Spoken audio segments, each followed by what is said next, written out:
une autre chose encore qui était tellement marquant, je pense que tu l'as soulevé brièvement, que même par rapport aux infrastructures de ces pays-là, ils étaient faits en sorte que les matières premières qui étaient prises dans les pays dits sous-développés pour aller dans les pays occidentaux, même ces routes-là étaient construites pour ça. Alors, dans les années 80, fin des années 80, il y a, avec la crise de la dette,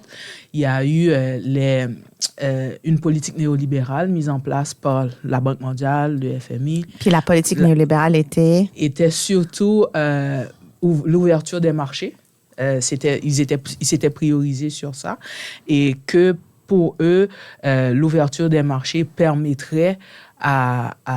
une meilleure circulation de l'économie des pays en développement, mais aussi ils voulaient réduire la capacité de l'État en mettant en place cette politique néolibérale-là. C'est-à-dire économiquement, pour eux, une fois que les marchés sont ouverts,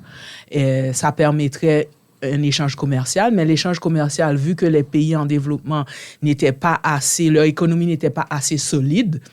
ils disaient échange commercial, mais ça profitait encore à eux parce que les pays en développement n'avaient pas encore de structure en place solide qui pouvait profiter et ils ne les permettaient pas vraiment d'entrer dans le marché.